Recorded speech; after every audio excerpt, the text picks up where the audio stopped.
But அது ஒரு அரசியல்வாதியாக அவர் சொல்கிறது வேணால் அவருக்கு கன்வின்சிங்காக இருக்கலாமே தவிர அது நடைமுறையில் வந்து சரியாக ஒர்க் அவுட் ஆகாது.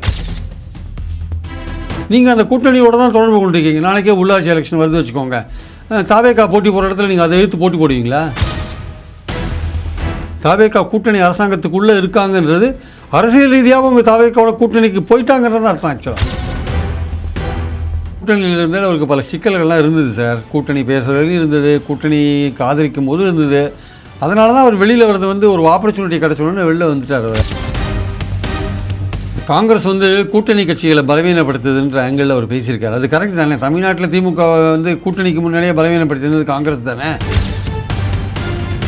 பெரியாரோட கொள்கைகள், அம்பேத்கரோட சமூக நீதி போன்ற விஷயங்களை தூக்கி பிடிக்கிறதுக்கு திராவிட கட்சிகள் பலமாக இருக்கணும்னு அவர் நினைக்கிறார். கூட்டணி கட்சிகள் கோச்சிப்பாங்க. காங்கிரஸோட ரொம்ப நினைங்கன்னா பிஜேபி ரொம்ப கோச்சிக்கும், அது நிதி கொடுக்காது. இந்த சிக்கலில் விஜய் இருக்கார். அவர் அப்போ எப்படிப்பட்ட விளையாட்டு விளையாட போகிறான்றதை பொறுத்து இருந்தால் பார்க்கணும். இல்லை அவங்க நீராளும் கடல் கொடுத்தா பாடினாங்க, கவர்னர் எழுந்து வெளிநடப்பு பண்ணிட்டாரு வச்சுக்கோங்க, அந்த இடத்துல அவருடைய நிலைப்பாடு என்னன்னு பார்க்கணும். விஜயோட நிலைப்பாடு சட்டசபை கூட தொடர் என்பது விஜய்க்கு ஒரு அக்னி பரீட்சை.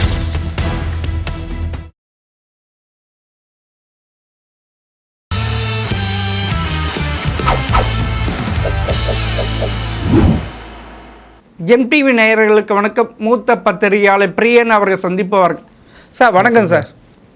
சார், உண்மையிலே தாவேகா அமைச்சரவை இடம்பெற்றுள்ள விசிகா, இந்தியன் யூனியன் முஸ்லீம் கூட்டணி இடம்பெற்றுள்ள இரு கம்யூனிஸ்ட் கட்சிகள் உண்மையிலே அங்கே கூட்டணியில் இருக்கிறாங்களா இல்லை வேறு எதுக்காக இருக்கிறாங்க சார்? இல்லை, அவங்க அந்த கூட்டணியில் தான் இருக்காங்க. அதாவது குறிப்பாக பார்த்தீங்கன்னா வந்து விசிகாவும் ஐயுஎம்மும் கண்டிப்பாக அந்த கூட்டணிக்குள்ளே தான் இருக்காங்க. அதாவது அந்த கூட்டணிக்குள்ளே இருந்துகிட்டே நாங்கள் வந்து ஒரு டிட்டாச்சாக இருப்போம், அதுக்கான உரிமைகள் எங்களுக்கு இருக்குது, நாங்கள் வந்து அந்த அமைச்சரவையை ஆதரிக்கிறதுனால எங்களுக்கு கொடுத்த வெகுமதி தான் அமைச்சர் போஸ்ட்டு, அதனால் நாங்கள் அந்த கூட்டணிக்குள்ளே போயிட்டோன்னு நீங்கள் சொல்ல முடியாது. நாங்கள் வந்து அந்த கூட்டணியிலேருந்து டிட்டாச்சாக அமைச்சரவையில் இடம்பெற்றிருந்தால் கூட நாங்கள் அந்த கூட்டணியிலேருந்து டிட்டாச்சாக பிரிஞ்சு இருக்கிறதுக்கான அந்த உரிமை எங்களுக்கு இருக்குது அப்படின்னு திருமாவளவன் சொல்கிறார். பட் அது ஒரு அரசியல்வாதியாக அவர் சொல்கிறது வேணால் அவருக்கு கன்வின்சிங்காக இருக்கலாமே தவிர அது நடைமுறையில் வந்து சரியாக ஒர்க் அவுட் ஆகாது.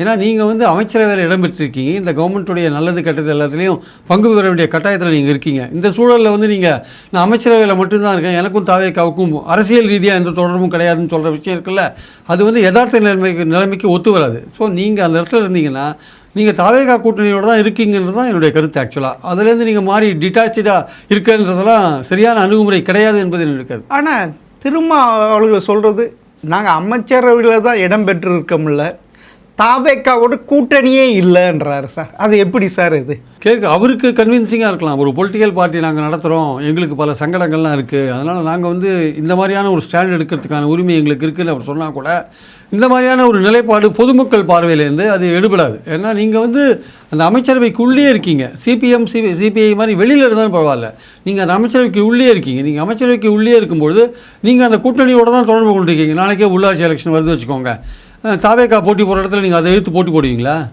போட்டி போட்டு அமைச்சரவைக்குள்ளே இருப்பீங்களா? இது வந்து ஒரு கேலிக்கூத்தாக போய் முடியும். கேலிக்கூத்தாக முடியும் மட்டுமில்லை, அது வந்து மக்கள் பார்வையில் வந்து டபுள் ஸ்டாண்டர்டாக இருக்கும். அது ஆக்சுவலாக அது இரட்டை நிலைப்பாடாக இருக்கும். அதனால் இயல்பாக யதார்த்தமாக பார்க்கும்போது விசிகாவும் ஐயுஎம்மும் தாவேகா கூட்டணி அரசாங்கத்துக்குள்ளே இருக்காங்கன்றது அரசியல் ரீதியாக அவங்க தாவேகாவோட கூட்டணிக்கு போயிட்டாங்கிறது அர்த்தம் ஆக்சுவலாக. ஆனால் அவர் வந்து மாத்திரம் கிடையவே கிடையாது, கூட்டணியில் நாங்கள் கிடையவே கிடையாது அப்படின்னா சொல்கிறாரு. வேறு ஏதாவது அழுத்தம் அவர் இருக்கா? இல்லை, நமக்கு வந்து அவர் அது திருப்பி வந்து இந்த விஷயங்களை வந்து ஏன் தெளிவாக்க மாட்டேன்றாரு திருமாவளவன் அப்படின்றதுல ஒரு கேள்விக்குறி இருக்குது. ஆக்சுவலாக ப்ளைனாகவே ஒத்துக்கலாம், ஒன்றும் பிரச்சனை இல்லை. நாங்கள் வந்து இப்போ தாவேகாவில் அமைச்சரவையில் இடம்பெற்றுட்டோம், ஃபார் ஆல் பர்பஸ் நாங்கள் உள்ளாட்சி எலெக்ஷன்லையும் தாவேகாவோட கூட்டணி சேர்ந்து போக போகிறோம்னு அவர் சொல்கிறதுல அவருக்கு என்ன சங்கடம் இருக்குது அப்படின்னு தெரியல. ஒருவேளை வந்து முதல்லையே அப்படி சொல்லிட்டா வந்து தாவேகாலேருந்து எதிர்பார்க்குற சீட்டு போன்ற விஷயங்கள் உள்ளாட்சியில் கிடைக்காது அப்படின்னு எண்ணம் கூட அவருக்கு இருக்கலாம். ஸோ இந்த மாதிரியான ஒரு இந்த மாதிரியான ஒரு விளையாட்டு விளையாடும்போது அவங்க வந்து தாவேக்கார மணியில் இருக்கணும், ஸோ இவங்க கேட்குற டிமாண்ட் வைக்கிற அளவுக்கு உள்ளாட்சியில் இடங்கள் கொடுக்கலாம், நம்ம எதுக்கு எடுத்த உடனே ஒத்துக்கணும் அவங்க கூட்டணியில் இருக்கோன்ட்டு, இப்படி ஒரு கார்டை நம்ம போட்டு வைக்கலாமேன்னு ஒரு ஐடியாவில் போடலாம். திமுக கூட்டணியில் தனக்கு ஏற்பட்ட அனுபவம் அங்கே தேர்தல் இப்போ சட்டமன்ற தேர்தல் போதே அவங்களுக்கு பல அனுபவங்கள் ஏற்பட்டது. ஆமாம். உள்ளாட்சி தேர்தல் போது திமுக அணியில் அவங்களுக்கு பல அனுபவங்கள் ஏற்பட்டது. லோக்கலில் இருக்கிற டிஎம்கேக்காரன் அவர் கண்டுக்கவே இல்லை. அவங்களுக்கு கொடுத்த இடத்துல அவன் போட்டி போட்டான். நகரசபை துணைத் தலைவர் எல்லாமே பிரச்சனைகளுக்குள்ளான. அதனால் இங்கேயும் அந்த மாதிரி வந்துடக்கூடாது. நம்ம இந்த மாதிரியான ஒரு ஸ்டாண்ட் எடுத்தால் தாவே காட்ட நம்ம டிமாண்ட் வைக்கிறது கொஞ்சம் நல்லா வைக்க முடியுமேன்னு அவர் நினைக்கலாம் ஒரு வேளை. சார் இப்போ பார்த்தீங்கன்னா மார்க்சிஸ்ட் கம்யூனிஸ்டும் சரி, இந்திய கம்யூனிஸ்டும் சரி, ஐயுஎம்எல்லும் சரி, நாங்கள் திமுகவுடன் கூட்டணி இல்லை அப்படின்ட்டு உறுதியாக சொல்லிட்டாங்க. மதவாத கூட்டணி இப்போ எதுவுமே இல்லைன்ட்டு சண்முகம்னு சொல்லிட்டாரு. இந்திய கம்யூனிஸ்ட் செயலாளர் வீரபாண்டியன்னு சொல்லிட்டார் நாங்கள் இல்லைன்ட்டு. ஆனால் இவரை மாத்திரம் ஏன் சொல்லாமல் அப்படி சொல்லாமல் அப்படியே இருக்கிறாரு? நாங்கள் கூட்டணி இல்லைன்னு சொல்லிட்டு போக வேண்டியது தானே. யார்? திருமாவளவர்கள் சொல்ல சார். இது சிபிஎம்மும் தாவேக்கா கவர்மெண்ட்டை வெளியிலேருந்து ஆதரிக்கிறாங்க. அதனால் அவங்க வந்து அந்த கூட்டணியில் இருக்காங்கன்னு அவங்க இல்லைன்னு நாங்கள் சொல்கிறதில் அவங்களுக்கு உரிமை உண்டு. நாங்கள் சுதந்திரமாக இருக்கோம், உள்ளாட்சி தேர்தலில் என்ன முடிவு வேணால் நாங்கள் எடுப்போம் சொல்கிறதில் சிபிஐக்கும் சிபிஎம்முக்கும் ஒரு ரைட் இருக்குது. ஐயுஎம்எலுக்கும் விசிகேவுக்கும் அந்த ரைட் இருக்கிறாங்கன்னு எனக்கு தெரியல. நீங்கள் வந்து கூட்டணியிலே இடம் பெற்றுட்டீங்க, கூட்டணி அரசாங்கத்தில் இருக்கீங்க. ஸோ அரசு ரீதியாக நீங்கள் எழுந்து செயல்பட்டுருக்கீங்க. அரசு ரீதியாக எழுந்து செயல்படுற நீங்கள் பொலிட்டிக்கலாகவும் நீங்கள் எழுந்து செயல்பட வேண்டிய கட்டாயத்தில் இருக்கீங்க. அதுதான் வந்து இயல்பான நடைமுறையாகவும் இருக்க முடியும். நீங்கள் அதுலேருந்து மாறி இருக்க முடியாது. நீங்கள் அப்படியே நாளைக்கு இல்லைங்க நாங்கள் டிட்டாச்சாக இருப்போம், நாங்கள் உள்ளாட்சி எலெக்ஷன்ஸில் எனக்கு வேண்டிய முடிவை நாங்கள் எடுத்துப்போம் நீங்கள் சொன்னீங்கன்னா அந்த அமைச்சரவையில் நீங்கள் இருக்க முடியாது. ஐயுஎம்எலும் விசிகாவும் கண்டிப்பாக வந்து வேறு மாதிரியான ஒரு முடிவுகள் அரசியல் ரீதியாக நாங்கள் தாவேக்காவோட கூட்டணியில் இல்லை, நாங்கள் வந்து டிட்டாச்சாக இருக்க முடியும்னு சொல்கிறதெல்லாம் வந்து சரியான அணுகுமுறை கிடையாது சார். அவரு சொல்கிறாங்க நாங்கள் ஸ்டாலினிடம் சொல்லிவிட்டு தான் இந்த தாவேக்கா கூட்டணிக்கு வந்தோம், ஆதரவு கொடுத்தோம் அப்படின்னு சொல்கிறாங்க. ஒரு கூட்டணி கட்சி தலைவர், அதுவும் திமுகவும் அதிமுகவும் இணைந்து ஆட்சி அமைக்க வேண்டும்ன்ட்டு ஒரு எண்ணத்தில் ஒரு பிளான் போட்டிருக்கு. அப்படி இருக்கிறப்ப நீங்கள் போயிட்டு வாங்க, ஆதரவு கொடுங்க அப்படின்ட்டு திரு ஸ்டாலின் அவர்கள் அப்படி சொல்வதற்கு வாய்ப்பு இருக்கா சார்? அப்படி அவர் சொல்லலைன்னு தான் திரும்பவும் சொல்கிறார். அவர் என்ன சொல்கிறாரு, நீங்கள்லாம் அரசியலில் ரொம்ப வருஷ காலம் 40-50 வருஷமாக இருக்கீங்க, உங்களுக்கு என்ன முடிவு பெட்டராக இருக்கோ நீங்கள் அதை எடுத்துக்கோங்க அப்படின்னு தான் அவர் சொன்னதாக வந்து திரும்ப சொல்கிறார். ஆக்சுவலாக அப்போது அவர் பர்மிஷன் கொடுத்தாருன்ற இங்கே விஷயம் வரல. இவங்க அவங்ககிட்ட இன்ஃபார்ம் பண்ணியிருக்காங்க, அவர் அனுமதி கொடுத்தாருன்ற விஷயமும் இங்கே வரல. ஆக்சுவலாக இவங்க அவர்கிட்ட சொல்லியிருக்காங்க, நீங்கள்லாம் அரசியல் அனுபவம் பெற்றவர்கள், நீங்கள் பார்த்து முடிவு எடுத்துக்கோங்கன்னு சொல்லிட்டார். ஆமாம், 3 மாதத்துக்குள்ள ஆட்சி அப்படின்ட்டு அது வேணும். இவங்க மேலே ஒரு அவநம்பிக்கை உண்டாக்கும், விசிகா மேலே ஐயுஎம்எல் மேலே அவநம்பிக்கை உண்டாக்கும், தாவேக்காவுக்கு ஒரு அவநம்பிக்கை உண்டாக்கும். அதனால தான் இவங்க தெளிவாக இருக்காங்க, நாங்கள் உறுதியாக இருக்கோம் இந்த கவர்மெண்ட்டை சப்போர்ட் பண்ணுறதுல, ஆஸ் லாங் ஆஸ் கொள்கை ரீதியாக ரொம்ப ஒரு எக்ஸ்ட்ரீமான முடிவு தாவேக்கா கவர்மெண்ட் எடுத்தாலே தவிர எங்கள் மதச்சார்பற்ற கொள்கை அல்லது வந்து பிளவுவாத அரசியல் இதுக்கு ஆதரிச்சுட்டு ஓரளவுக்கு எங்கள் கொள்கைக்கு ஏற்றபடி இருந்தால் நாங்கள் எங்கள் ஆதரவு தொடர்ந்து உண்டு. இல்லாட்டி நாங்கள் ஒரு எக்ஸ்ட்ரீம் லெவலில் நாங்கள் விலகி வரதுக்கான வாய்ப்புகள் கூட எங்களுக்கு இருக்குது அப்படின்னு தான் அவங்க பாயிண்டாக இருக்குது. சரி சார், திருமா அவர்களை திமுக கூட்டணி மிகவும் கேவலமாகவே நடத்திடுச்சு. அப்படி இருக்க இன்னும் வரிஞ்சு கட்டி போய் திமுகவை ஆதரவு அளிக்க வேண்டிய காரணம் என்ன? திருமாவுக்கு ஏன் காரணம்? இல்லை, திரும்ப வந்து கட்சின்றதை விட அவர் சொல்கிறது என்னென்னா திராவிடம் அப்படின்ற ஒரு விஷயத்தில் தான். அங்கே ஒரு திராவிட கட்சிகள் திமுக ரெண்டையுமே அவர் சொல்கிறார். அதிமுக 2 திராவிட கட்சிகளும் வந்து ஒரு மாதிரி சீரழிந்து அழிஞ்சு போகக்கூடாது, அது உயிர்ப்போடு இருக்கணும், உயிரோட்டமாக இருக்கணும். எனக்கு அதிமுகவும் 2 ஒன்றா தான் பார்க்குறேன். ரெண்டுமே வந்து தமிழ்நாட்டுக்கு தேவையான கட்சிகளாக நான் பார்க்குறேன். திராவிடம் என்ற கொள்கையின் அடிப்படையில் அதை கட்டி காப்பாற்றுற கட்சிகளாக தான் இது 2த்தையும் பார்க்குறேன். நான் கூட்டணி வச்சுக்காது அடுத்த கட்டம், பட் அந்த கட்சிகள் உயிர்ப்போடு இருக்கணும்னு தான் அவர் சொல்கிறார். நான் மறுபடியும் கூட்டணி வச்சுப்பேன் அந்த விஷயங்களுக்கெல்லாம் இன்னும் வரல. அவருடைய பாயிண்ட் என்னன்னா, தற்சமயத்துக்கு நாங்கள் ஒரு பாஜகவை தடுத்து நிறுத்தியிருக்கோம், எதிர்காலத்தில் வந்து இது கண்டினியூ ஆகுமா இல்லையான்றதை நாங்கள் உரிய நேரத்தில் உரிய முடிவு எடுப்போன்றது அவங்க பாயிண்ட்டாக இருக்குது. Right sir. இதே விசிகா தாவேக்கா அமைச்சரவை இடம்பெற்ற போது விசிகாவை ராசா எவ்வளவு கேவலமான சொல்கிறதுக்கே கூச்சுது அப்படி விமர்சனம் பண்ணியிருக்க. அப்படியும் இருந்தும் ஏன் திருமா அவர்கள் திருந்தாமல் இருக்கிறார்? இல்லை, திருமா அவர்கள் திருந்தாமல் இருக்கிறார் சொல்ல முடியாது சார். திருமா வந்து இந்த மாதிரி இந்த ராசா சொன்னதுக்கெல்லாம் பதில் சொல்கிறது அதுக்கு தான் வந்து விடுதலை சிறுத்தைகள் கட்சியில் வேறு பதிலெல்லாம் சொல்கிறாங்களே.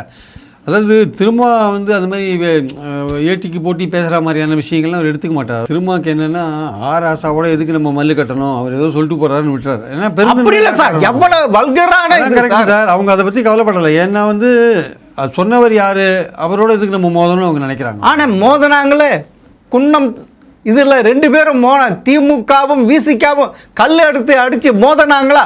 அப்பையும் இந்த திருந்தவில்லையே சார். இதை விட மோசமாக விசிகாவுக்கும் பாமகவுக்கும் எல்லாம் மோதல் நடந்திருக்கு ஆரம்ப காலத்தில்.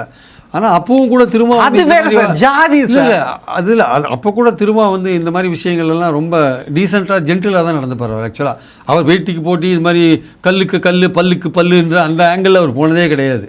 அவர் வந்து சாஃப்டான ஒரு பாலிட்டிஷியன்ஸு, ஆவேசமாக சில போது பேசுவாரே தவிர மற்றபடி இந்த மாதிரி ஒரு ஒருத்தர் வந்து அபாண்டமான்னு இல்லை ஆபாசமாக திட்டினா கூட அதுக்கு ரியாக்ட் பண்ணுறது வேண்டாம்னு அவர் நினைக்கிற காலம் நினச்சி இருக்கலாம் ஒரு வேளை. இல்லை வேங்க வரைக்கும் பை வந்து திருமாதனை ஏற்க வேண்டியிருக்கு, திமுக ஏற்கலையே. அது சரியாக நடவடிக்கை அந்த காரணங்கள் நம்ம ஆளு நம்மள சப்போர்ட் பண்ணலையே, ஏது பண்ணல, நம்ம ஆளுங்களை குற்றவாளி ஆகிட்டாங்கன்ட்டு அந்த பழி சொல்ல உண்மை தாங்கிட்டு இருக்காரு. திமுகவோட கூட்டணியில் இருந்தால் அவருக்கு பல சிக்கல்கள்லாம் இருந்தது சார். கூட்டணி பேசுறதுலையும் இருந்தது, கூட்டணிக்கு ஆதரிக்கும் போது இருந்தது. அதனால தான் அவர் வெளியில் வரது வந்து ஒரு ஆப்பர்ச்சுனிட்டி கிடைச்சோன்னு வெளில வந்துட்டார். ஆனால் வெளியே வந்து இன்னும் திருந்தலையே. தலைவர் வந்து இதை வந்து கடந்து போக நினைக்கிறார், அவ்வளோதான். இவர் கடந்து போக நினைக்கிறார். ஆனால் கட்சிக்காரர்கள் ரியாக்ட் பண்ணுறாங்கல்ல. ஆமாம், கட்சிக்காரர்கள் எப்படி சார் இதெல்லாம் தாங்குவாங்க? சார் தலைவர் லெவலில் அந்த அளவுக்கு நம்ம கீழே இறங்கி அடிக்கணுமான்னு அவர் யோசிச்சிருப்பாரு. அவர் தான் இறங்கி அடிக்கிறார், நம்ம இறங்கி அடிக்கணும்னு பேசாமல் சார். இந்திய கூட்டணி இதில் கூட்டத்தில் அதாவது காங்கிரஸ் சரியாக ஒத்துழைக்கவில்லை என்றதுனால்தான் தமிழகத்தில் ஸ்டாலின் தோத்தார், கேரளாவில் பிரணய் விஜயன் தோத்தார், மேற்கு வங்காளத்தில் மம்தா தோத்தார்னு சொல்கிறேன். இது எப்படி சார்? இது காங்கிரஸ் வந்து கூட்டணி கட்சிகளை பலவீனப்படுத்துதுன்ற ஆங்கிளில் அவர் பேசியிருக்காரு. அது கரெக்ட் தானே? தமிழ்நாட்டில் திமுக வந்து கூட்டணிக்கு முன்னாடியே பலவீனப்படுத்தினது காங்கிரஸ் தானே? காங்கிரஸ் தானே பலவீனப்படுத்தினாங்க திமுக கூட்டணியை. அதான் அவர் சொல்கிறார். அப்படின்னா அவங்க காங்கிரஸ் பலவீனப்படுத்தாமல் இருந்த இங்கே ஸ்டாலின் வெற்றி பெற்று இருப்பாரா? அந்த ஆங்கிளுக்கு நான் போல. ஸ்டாலினே தோத்து போயிட்டார் சார் பலவீனப்படுத்தூர்ல. சார் கூட்டணி பலவீனப்படுத்தப்பட்டதுன்னு அவர் சொல்கிறாரு. வைக்கலாம் கட்டுக்கோப்பாக அந்த கூட்டணியில் அந்த முதல்ல பலூனில் ஓட்ட போட்டது யாருன்னு பார்த்தீங்கன்னா காங்கிரஸ்காரங்க தான். இவரும் பெருசு ஓட்ட போட்டாருல்ல, தொகுதி கொடுக்கலன்ட்டு. இவர் மாத்திரம் அப்படி சொல்றதுக்கு இவருக்கு தகுதி இருக்கா? இல்லை, திருமாவுக்கு தகுதி இருக்காங்க. அவர் ஃபைட் பண்ணி தொகுதியை வாங்கினாருங்க. காங்கிரஸ் வந்து என்ன பண்ணாங்க, கூட்டணிக்கு எதிராகவே பேசினாங்க. ராகுல்லாம் வந்து கிட்டத்தட்ட கூட்டணிக்கு எதிராகவே இருந்தார். மாணிக் தாக்கூர்லாம் கூட்டணிக்கு எதிராகவே பேசினாங்க. பிரவீன் சக்கரவர்த்திலாம் கூட்டணிக்கு எதிராகவே 5,00,000 5,000 கொடுத்தா அவங்களுக்கு ஓட்டு போட்டுருவாங்களா அப்படின்லாம் கேட்டவங்க. அப்போது கூட்டணியில் இருக்கும்பொழுது இந்த மாதிரிலாம் பேசினா கட்சிக்காரன் எப்படி வேலை செய்வான் சார்? இதே திருமாதன்னு 2026 சட்டமன்ற தேர்தல் முடிவுகள் வேறாக அமையும், திமுக ஆட்சி அமைக்காமல் போகலாம், கூட்டணி ஆட்சி ஏற்படாமனு சொன்னார் இல்லை, அது மாத்திரம் அது வீக் ஆகலையா? அது அவரே என்ன நினைக்கிறாருன்னா, திமுகவுக்கோ அதிமுகவுக்கோ ஏதோ ஒரு கட்சிக்கோ மெஜாரிட்டி வராத போகலாம், அப்போ நம்ம அசம்பிளியில் இருக்கிறது பெட்டரு அப்படின்னு அந்த சூழலில் தான் நான் காட்டுமன்னார் கோயிலில் போட்டி போட நினச்சேன்னு அவர் சொல்கிறார். அவர் வந்து தாவேக்காவுக்கு மெஜாரிட்டி வராதுன்னு நினைக்கிறேன். தாவேக்கா ஆட்சிக்கே வராதுன்னு நினச்சிருக்காரு. அவங்க 30 இடங்கள் வாங்குவாங்க, திமுகவுக்கு மெஜாரிட்டி கம்மியாக வரும், நம்ம போட்டி போட்டால் நம்ம வந்து அதிகாரத்தில் பங்கு வரலாம், இல்லை அந்த ஆட்சியை காப்பாற்றுற ஒரு இடத்துல இருக்கலாம் தான் நான் வந்து போட்டி போட்டேன்ற லெவலில் அவர் வர்றார். தாவேக்கா வந்து வெற்றி பெறுன்ற எண்ணமே அவருக்கு இல்லை. 30 இடங்கள் வாங்குவாங்கன்ற எண்ணத்தில் அவர் இருந்திருக்கார். அவங்க வெற்றி பெற்றுட்டாங்க, அது சுச்சுவேஷனே மாறி போச்சு. அதனால் வந்து இவர் தாவேக்காவை பொறுத்த மட்டும் திமுகவோட இருக்கும்பொழுது பலவிதமான பிரச்சனைகள்லாம் அனுபவிச்சாங்க, இல்லைன்னு சொல்ல வரல. அதனால் வந்து இப்போ ஆனால் அவங்க என்ன பண்ணுறாங்க, ஒரேடியாக விட்டு கொடுக்க ரெடியாக இல்லை. அது ஒரு திராவிட கட்சின்ற முறையில் அது வந்து சரிவை சந்திக்கக்கூடாது, திராவிடத்தை பேஸ் பண்ணி இருக்கிற கட்சிகள் தமிழ்நாட்டுக்கு தேவைன்னு திரும்பவே நினைக்கிறார் சார். சரி சார், காட்டுமன்னார் கோவிலில் நான் நிற்கிறேன்னு சொல்லிட்டு 24 மணி நேரம் கழித்து நான் நிற்கலைன்னு சொல்ல, அப்போனா ஸ்டாலின் கொடுத்த அழுத்தம் தானே, திமுக கொடுத்த அழுத்தம் தானே. அப்படி இருக்க இன்னும் வக்காலத்து வாங்கணுமா? உண்மையை ஏன் அவர் அந்த டிஎன்ஏ அடிமைத்தனம் இன்னும் இருக்கா? அந்த இது அவர் அன்லெஸ் இப்போ மற்றவங்களாம் விமர்சிக்கிறாங்க திமுக அழுத்தம் கொடுத்து தான் அவர் வெளில வந்துட்டாருன்னா. ஆனால் அவர் என்ன சொல்கிறாருன்னா, நீங்கள் இப்போ வின் பண்ணிட்டா கூட சிதம்பரம் கான்ஸ்டியூன்சியில் மறுபடியும் நம்ம போட்டி வின் பண்ண வேண்டியிருக்கும், அந்த சிக்கல்லாம் எதுக்கு, ஒரு அசம்பிளி ஒரு பார்லிமெண்ட் தேர்தலில் வின் பண்ணுறது ரொம்ப கஷ்டமான காரியம், அதனால் நீங்கள் இப்போ போட்டி போடணுமான்னு யோசிங்க, முடிவை விட்டுட்டாங்க. இவர் யோசிச்சு நான் ஓட்டி போடலன்னு முடிவு எடுத்தார். அதுக்கப்புறம் சார் உண்மையிலே திமுக கூட்டணியில் விசிக இருந்ததுனால இவ்வளவு படு பாதாளத்துக்கு போய் வீழ்ந்தது. அந்த விசிக ஓட்டு அப்படியே தாவேக்கா போச்சு இல்லை வட தமிழகத்தில். சார் இது வந்து இந்த ஒரு பேச்சு வந்து வட தமிழகத்தில் வந்து விசிகா ஓட்டு தாவேக்காவுக்கு போயிடுத்துன்றது பரவலாக பேசுகிற ஒரு பேச்சாக இருக்குது. ஆக்சுவலாக இவரே சொல்லியிருக்காரு திருச்சி மாநாட்டில் பட்டியலினத்து மக்கள் எப்போவும் சினிமா மோகத்தை கொண்ட பின்னாடி செல்வார்கள், நீங்கள் அப்படி செல்லக்கூடாதுன்னு சொன்னவர் தானே சார். உண்மை என்னென்னா பட்டியலினத்தோர் ஓட்டு வந்து இவருடைய ஓட் பேங்க்லேருந்து கொஞ்சம் ஓட்டு போயிருக்கு. மற்ற கட்சிகளுக்கு எப்படி போயிருக்கோ அதே மாதிரி இவருடைய ஓட் பேங்க்லேருந்தும் கொஞ்சம் கரைஞ்சிருக்கு. ஆனால் நிறைய போயிருக்கு இல்லை சார்? இல்லை, இப்போ கரைஞ்சிருக்கு. அது திருப்பி ஒரு மீட்டெடுக்க முடியுமான்றது ஒரு கேள்விக்குறியான விஷயம். அது எப்படி மீட்டெடுக்க போகிறாரு? அப்போனா மீட்டெடுக்குன்னா தாவேக்காவோட நல்ல கூட்டணி அமைத்து நல்ல பயணம் செய்தால் தானே அந்த ஓட்டு திரும்ப அந்த பட்டியலினத்த மக்களிட நம்பிக்கை ஏற்பட திருந்தி விட்டார். இல்லை அப்படின்ட்டு ஏற்பட்டு வரலாம் இல்லை? தாவேக்காவோட அவர் வந்து இப்போ இணைந்திருக்கிறது தேர்தலையும் இணைந்திருக்கணும்னு தான் என்னுடைய கருத்து. ஆக்சுவலாக அவர் இணைந்திருக்காரோ டிட்டாச்சாக இருக்காரோ அது வேறு விஷயம். இப்போ சேர்ந்தவர் வந்து இது ஈவன் லோக்கல் பாடி எலெக்ஷன்ஸ்லேயும் கூட்டு சேர்ந்து இருந்தால் தான் அவருக்கு வந்து அந்த பிரிஞ்சு போன ஓட்டு வங்கி அவருக்கு பயன் தரும். ஆக்சுவலாக தாவேக்காவோட இருந்தால் தான் பயன் தரும். இவர் தனியாக வந்துட்டாருன்னா மறுபடியும் வந்து தோல்வியை சந்திக்கிறதுக்கான வாய்ப்புகள் இருக்குது. திமுக அணிக்கு வந்தால் கூட அந்த ஓட் பேங்க் திரும்பி இவருக்கு எவ்வளோ தூரம் வரும்னு சொல்ல முடியாது.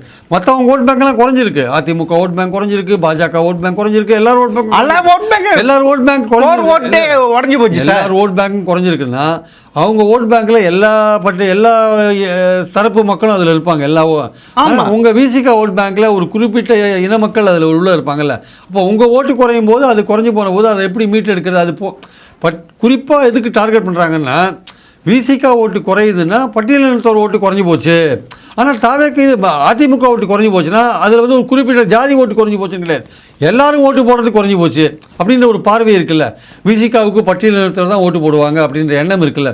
அதுவே வந்து அந்த எண்ணம் சரியாக தப்பாக தெரியாது. ஆனால் என்ன பார்வைன்னா இன்றைக்கி நிலமை வந்து விசிகாவுக்கு ஓட்டு குறைஞ்ச உடனே பட்டியலினத்தோர் போட வேண்டிய ஓட்டு அப்படியே தாவேக்காவுக்கு போயிடுதுன்னு நினைக்கிறாங்க எல்லாருமே. சரி சார், அவர் இன்னொன்று சொல்கிறாரு, ஆதவ அர்ஜுனா எனக்கு 300 கோடி கொடுத்தாரு, அதனால தான் தாவேக்காவுக்கு நான் சப்போர்ட் பண்ணுறேன்ட்டு அப்படி ஒரு புகழி கலப்பி விட்டாருன்னு சொல்கிறாரு.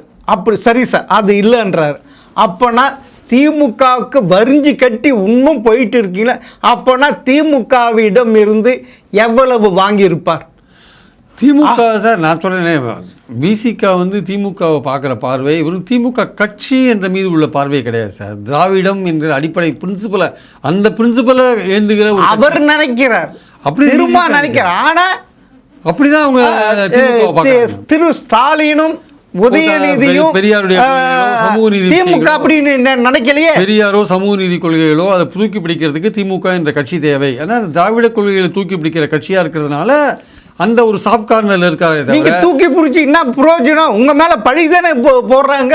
அதை பற்றி அவர் கவலைப்படாது சார். அவர் வந்து திராவிடம் வந்து தமிழ்நாட்டுக்கு தேவைன்ற ஒரு பாயிண்ட்லேருந்து பேசுகிறார் சார். அவர் திராவிட கட்சிகள் தமிழ்நாட்டுக்கு தேவை, பெரியாரோட கொள்கைகள், அம்பேத்கரோட சமூக நீதி போன்ற விஷயங்களை தூக்கி பிடிக்கிறதுக்கு திராவிட கட்சிகள் பலமாக இருக்கணும்னு அவர் நினைக்கிறார். ஒன்றும் அப்படிதான் நினைக்கிறார், அப்படிதான் நான் நினைக்கிறேன். சரி, இந்தியா கூட்டணியில் காங்கிரஸ் மேலே பழி போடுறாரு. இப்போ வந்து பாஜக தான் பினராயி விஜயன், ஸ்டாலின், மம்தா தோக்கிறதுக்கு காரணம். இது எப்படி சார்? இது அதாவது மாத்தி பேசுறாரு. ஸ்டாலின் தோக்கிறதுக்கு காரணம்னு கூட சொல்ல மாட்டேன். திமுக தோக்கிறதுக்கு காரணம் திமுக கூட்டணியில வந்து ஒரு பிரச்சனையை உண்டாக்கினதுக்கு காரணம், அதாவது ஒற்றுமையை குலைக்கிறதுக்கு காங்கிரஸ் ஒரு காரணம். அது காங்கிரஸ் தானே செஞ்சது அந்த ஒற்றுமை. இது அது விசிக வீக் பண்ணது தானே. இரு கம்யூனிஸ்ட் கட்சியை வீக் பண்ணாங்கல்ல அந்த கூட்டணியே. இல்ல காங்கிரஸும் ஒரு காரணம். விசிக வந்து அதிக இடங்கள் கேட்டு போராடினாங்கன்றது உண்மை. ஆனா அவங்க கூட்டணிக்கு எதிரான வார்த்தைகள் எதுவும் சொல்லல. பட் காங்கிரஸ் கூட்டணிக்கு எதிராகவே பேசினாங்க. ஆமா சார், ஆமா, கூட்டணிக்கு எதிராக தான் பேச. அப்படி பேசலையே சார். அங்கேயும் கேரளா வந்து அதிக இடங்கள் கேட்டாங்க. கேரளால வந்து பினராயி விஜயன் மோடி பாக்கெட் இருக்கிறன்னு ராகுல் காந்தி சொன்னது வந்து கம்யூனிஸ்டுகளுக்கும் பாஜகவுக்கும் ஒரு தொடர்பு இருக்குன்னு. ஆமா, அது வந்து இங்கே எப்படி தாவேக்கா வந்து திமுகவை பற்றி நீங்கள் பாஜகவோட கூட்டணியில் இருக்கீங்கன்னு சொல்கிற மாதிரி அந்த மாதிரி ஒரு விஷயம் தான் அங்கே சொன்னது. கம்யூனிஸ்டுகள் எப்படி சார் வந்து பாஜகவோட கூட்டணியில் இருப்பாங்க, தொடர்பில் இருப்பாங்க? ஆமாம் சார், அப்படிதான். அது வந்து ராகுல் காந்தி வந்து அவருக்கு ஓட்டு வாங்கணுன்றதுக்காக என்ன வேணா பேசக்கூடாது. இதே திரும்ப இப்படிதானே சொல்றாரு. அதான் தப்புன்றாரு. அது சொன்னது தப்புன்றாரு. ராகுல் காந்தி சொன்னது தப்புன்றாரு. அப்பட ஸ்டாலின் திரும்ப சொல்ல ஸ்டாலினே தன் தொகுதியில் தோத்து போட்டாரு. அப்படி இருக்கு. ஸ்டாலின் தோத்தது சார், பொதுவாக திமுக ஸ்டாலின் தோத்தது வந்து அது அந்த லோக்கலில் வந்து ஒரு அலை அடிச்சுது, அதனால தோத்துட்டாரு வச்சுக்கோங்க. நம்ம பாயிண்ட் அது இல்லை. பாயிண்ட் என்னன்னா, காங்கிரஸ் வந்து பாஜக எதிர்க்கிற கட்சிகளை வந்து விமர்சனம் பண்ணுறது இருக்குல்ல ஓட்டுக்காக, அது தப்புன்றோம். சரி சார், இப்போ இரு கூட்டணி கட்சிகள், அதாவது திரிணாமுல் காங்கிரஸோ லெஃப்டோ அல்லது திமுகவோ மோடியை கடுமையாக எதிர்க்கிற ஒரு ரோல் எடுக்கிறாங்க. அப்படி எடுக்கும்போது ஆல் இண்டியா லெவலில் மோடியை எதிர்க்கிற ஒரு முக்கியமான பங்கு வைக்கிற காங்கிரஸ் இவங்களெல்லாம் வந்து எதிர்க்க வேண்டிய அவசியம் என்ன? அதான் கேள்வி. சரி சார், இப்போ வந்து திமுக திரு ஸ்டாலின் அவருக்கு காங்கிரஸ் மேலே அவ்வளோ வெறுப்பாக இருக்கிற அப்படி இருக்க 1996 மாநில கட்சிகளை அமைச்ச ஒரு கூட்டணி அமைச்சா, அது ஏன் அப்படி அமைக்கலாம் இல்லை? அமைக்கிறதுக்கு வாய்ப்பு இருக்குல்ல?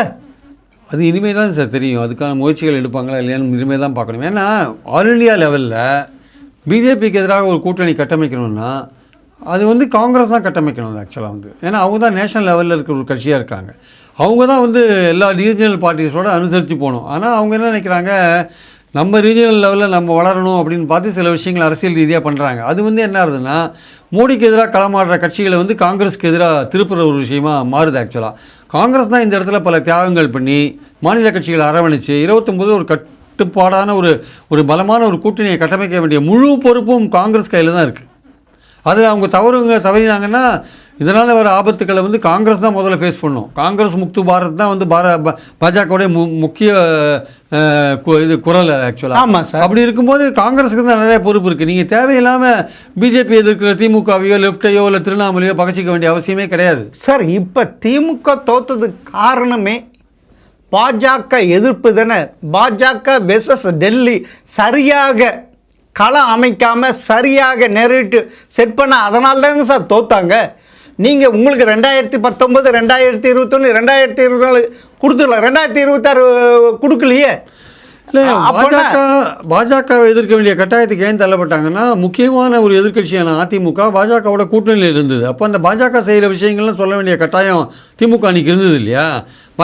மதவாத பாஜகவோட அதிமுக சேர்ந்தபோது அந்த பாஜக உள்ளே வந்துட போகுது அப்படின்னா பாஜக தமிழ்நாட்டுக்கு செய்கிற அநியாயங்கள்லாம் சொல்ல வேண்டிய கட்டாயம். ஆனால் இனி இது எடுபடலை. இப்போ எடுபடலை அப்படின்னு இல்லை சார். அவங்க அந்த அந்த அந்த சமயத்தில் திமுக அரசாங்கத்துக்கு கொடுத்த குடைச்சல்கள் போன்ற விஷயங்கள், தமிழ்நாட்டுக்கு செய்யாத விஷயங்கள்லாம் சொல்ல வேண்டிய கட்டாயம் இருக்குது. அப்படிப்பட்ட ஒரு கட்சியோட அதிமுக சேர்ந்து இங்கே வருது, உள்ளே வருது, அந்த முகமூடியோட உள்ளே வருது அப்படின்னு அவங்க பிரச்சாரம் பண்ணுறாங்க. ஆனால் உண்மையில் திரு ஸ்டாலின் அவர்கள் பாஜகவையும் மத்திய அரசை எதிர்த்த மாதிரி இப்போ இருக்க திரு விஜய் அவர்கள் சாஃப்டாக ஹேண்டில் பண்ணுறார். அப்படி இருக்க இந்த இரு கம்யூனிஸ்டுகளும் பிசிகாவும் ஐயுஎம்எல்லும் அந்த கூட்டணியில் இருக்குமா? தாவேக்கா கூட்டணிக்கு ஆதரவு கொடுத்து ஆட்சியில் இருக்குமா? எப்படி சார் இது விஜய்க்கு 2 விதமான பிரச்சனை இருக்குது சார். விஜய் வந்து காங்கிரஸோட கூட்டணியில் இருக்கார். அது பிஜேபிக்கு பிடிக்கல. அவங்க ராஜ்யசபா கொடுக்குறாரு, மந்திரிக்கு கொடுத்துருக்காரு. 59 வருஷம் கழிச்சு தமிழ்நாட்டில் காங்கிரஸுக்கு ஒரு மந்திரி அதிகாரத்தில் இடம் கொடுத்துட்டார். அது காங்கிரஸ் முக்து பாரத் சொல்கிற பிஜேபிக்கு கடுமையான எரிச்சலாக இருக்குது காங்கிரஸுக்கு இடம் கொடுத்தது. இன்னொரு பக்கம் வந்து பாஜக நிதி வாங்கணும், மத்திய அரசில் நிதி வாங்கணும். அது எவ்வளோ தூரம் இணக்கமாக இருக்க முடியுமோ அவ்வளோ தூரம் இணக்கமாக இருக்கணும். அப்போது நீங்கள் பாஜகவோட நீங்கள் ஒரு கட்டம் வரைக்கும் தான் இணக்கமாக இருக்க முடியும். அதுக்கு மேலே அதோட கொள்கைகளை சமரசம் பண்ணிட்டு நீங்கள் இணக்கமாக இருக்க முடியாது. அப்படி நீங்கள் இணக்கமாக இருந்தீங்கன்னா இங்கே உங்களோட கூட்டணியில் இருக்கிற கட்சிகள் விசிகா ஐயுஎம் எல்லாம் உங்களை விட்டு வெளில வரதுக்கான வாய்ப்பு இருக்குது. இங்கே நீங்கள் காங்கிரஸோட ரொம்ப தூரம் நெருக்கமாக இருக்க முடியாது. நீங்கள் ரொம்ப தூரம் நெருக்கமாக இருந்தீங்கன்னா பிஜேபி உங்களை கோச்சிட்டு நிதி போன்ற விஷயங்களில் உங்களுக்கு வந்து பின்னடைவை சந்திக்கிறதுக்கான வாய்ப்புகள் இருக்குது. அப்போது விஜய்க்கு வந்து ரொம்ப சிக்கலான ஏரியா இருக்கார். காங்கிரஸோடையும் அவங்க அமைச்சரவையில் வந்துட்டாங்க, 5 பேர் இருக்காங்க, அவங்க அக்காமடேட் பண்ணியிருக்கோம், நம்ம மெஜாரிட்டியை தக்க வைக்கணும் அப்படின்ற ஒரு எண்ணத்தில் காங்கிரஸோட ரொம்பவும் நெருங்கி போக முடியாது. அதே சமயம் பிஜேபியோடையும் ரொம்ப நெருங்கி போக முடியாது. பிஜேபியோட ரொம்ப நெருங்கினா கூட்டணி கட்சிகள் கோச்சிப்பாங்க, காங்கிரஸோட ரொம்ப நெருங்கினா பிஜேபி ரொம்ப கோச்சிக்கும், அது நிதி கொடுக்காது. இந்த சிக்கலில் விஜய் இருக்கார். அவர் அப்போ எப்படிப்பட்ட விளையாட போகிறான்றதை பொறுத்து இருந்தால் பார்க்கணும். ஆனால் அதே விஜய் தான் எங்களிடம் உத்தரவாதம் அளித்த, அதாவது மதர் சார்பற்ற இதுதான்ட்டு உத்தரவாதம் அளித்தார். அதனால தான் நாங்கள் ஆதரவு அளிச்சிருக்கோம். அப்படி இருக்க ஆனால் அவருடைய நடவடிக்கை பார்த்தா இப்படி தானே இருக்குது. இல்லை, அவர் இதுவரையும் பிஜேபியை வந்து ஒரு சிக்கல் வரும்பொழுது தான் அவருடைய உண்மையான நிலைப்பாடு தெரியும். ஒரு சர்ச்சைக்குரிய ஒரு மசோதா அல்லது ஒரு விஷயத்தை வந்து பிஜேபி பண்ணும்பொழுது தான் தாவேக்கா எப்படிப்பட்ட நிலைப்பாடு எடுக்கிறாங்கன்னு தெரியும். எதுவும் கொள்கை எதிரின்னு சொல்லிட்டு தப்பிச்சுட்டு போகிற மனோபாவம் இருக்குல்ல, அதை இவங்க வச்சுருக்காங்க. இப்போது யார் தாவேக்கா கேட்டால் எங்களுக்கு கொள்கை எதிரின்னு சொல்லிட்டோமே, கொள்கை எதிரின்னு சொல்லிட்டோமேன்னு சொல்லிட்டு போயிட்டே இருக்காங்க. அது இல்லை, உண்மையான இஷ்யூஸ் வரும்போது பாஜக வந்து உண்மையான இஷ்யூஸ் கவர்னர் மூலமாக இப்போ நாளைக்கே சார் 18 அன்னைக்கு அசம்பிளியில் முதல் பாட்டு நீராடும் கடலெடுத்த பாடக்கூடாது, வந்தே மாதரம் தான் பாடணும்னு கவர்னர் சொல்லிட்டாரு. இல்லை அவங்க நீராடும் கடலெடுத்த பாடினாங்க, கவர்னர் எழுந்து வெளிநடப்பு பண்ணிட்டாரு வச்சுக்கோங்க. அந்த இடத்துல அவருடைய நிலைப்பாடு என்னன்னு பார்க்கணும். விஜயோட நிலைப்பாடு திமுக ஆட்சியில் நீராடும் கடலெடுத்த பாடினாங்க, ரவி எழுந்து வெளியில் போயிட்டார். ஆமாம், இவங்க பண்ணுவாங்களான்னு தெரியாது. இப்போ கவர்னர் ஃபங்க்ஷனில் பாடினாங்க, ஒத்துட்டாங்க. அது மத்திய அரசு சபைக்குள்ள ஸ்பீக்கர் பண்ணுறதா முடிவு, அப்போ அரசாங்கம் பண்ணுறதா முடிவு. அப்போது அந்த இடத்துல பார்க்கணும். இந்த மாதிரி சிக்கல் வரும்பொழுது தான் இவங்களோட நிலைப்பாடு என்னன்னு தெரியும். அப்போ தான் கரெக்டான நிலைப்பாடு தெரியும். அப்போ தான் வந்து கூட்டணி கட்சிகள் ரியாக்ட் பண்ணுவாங்க. அப்போனா 18ஆம் தேதி பட்ஜெட் கூட்டத்தொடர் தொடரும் போது ஆளுநர் உரை ஆரம்பிக்கும் போது அப்போ ஒரு விஷயம் தெரியும். இவர் கவர்னர் அட்ஜஸ்ட் பண்ணிட்டு போகிறாரா, மத்திய அரசு சொல்கிறத கேட்குறாரா, இல்லை நீராடும் கடலெடுத்த முதல்ல பாடுறாரா, தைரியமாக அந்த முடிவு எடுக்கிறாரான்னு அப்போ தான் தெரியும். ஆக்சுவலாக அப்படி எடுக்காமல் விட்டால் இந்த கூட்டணி கட்சியிலே கேள்வி வைப்பாங்க. கேள்வி கேட்பாங்களா, இல்லை கூட்டணி விட்டே வெளியே போவாங்களா? இதுக்கெல்லாம் கூட்டணி விட்டு வெளில வர மாட்டாங்க. மதசார்பற்ற அந்த இதுதானே கேள்வி கேட்பாங்க. மத்திய அரசு வந்தே மாதரம் பாடுறதுன்றது வந்து முஸ்லீம் லீக்கு ஒத்தே வராத ஒரு விஷயம். ஆமாம், அதுதான். அவங்க எழுந்தே நிற்க மாட்டாங்க. ஆமாம், ஏன்னா அவங்களை அட்டாக் பண்ணுற மாதிரி இருக்குது அந்த பாடல்னு. அவங்களுக்கு ஃபுல் வெர்ஷன் பாடும்போது சில வெர்ஷனை வந்து அப்போ 1930 எடுத்துட்டாங்க. ஆமாம், ஏன்னா முஸ்லீம் அட்டாக் பண்ணுற மாதிரி இப்போ அதை ஃபுல் வெர்ஷன் பாட சொல்லிட்டாங்க. ஃபுல் வெர்ஷன் பாடினா அது முஸ்லீம் லீக்குக்கு அஃபெக்ட் ஆகிற ஒரு விஷயம். அது நிச்சயமாக அது முஸ்லீம் லீக் அதை எப்படி பார்க்க போகிறாங்கிறத பொறுத்து இருந்தால் பார்க்கணும். ஆனால் அதெல்லாம் பாடும்போது தான் பதவி ஏற்றுனாங்க முஸ்லீம் லீக் கவர்னர் ஹவுஸில். இப்போ அசம்பிளி அது கவர்னரோட இடம். அசம்பிளிக்குள்ளே அரசாங்கம் முடிவு பண்ணுறது தான், ஸ்பீக்கர் முடிவு பண்ணுறது தான்.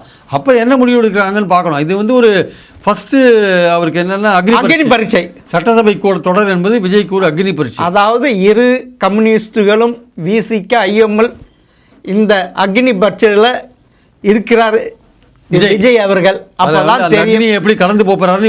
கூட்டணி இருக்குமா இல்லையா? கூட்டணி இருக்கும், ஆனால் ஒரு சர்ச்சை உண்டாகும். பொறுத்து வந்து பார்ப்போம். மிக்க நன்றி சார். தேங்க்யூ.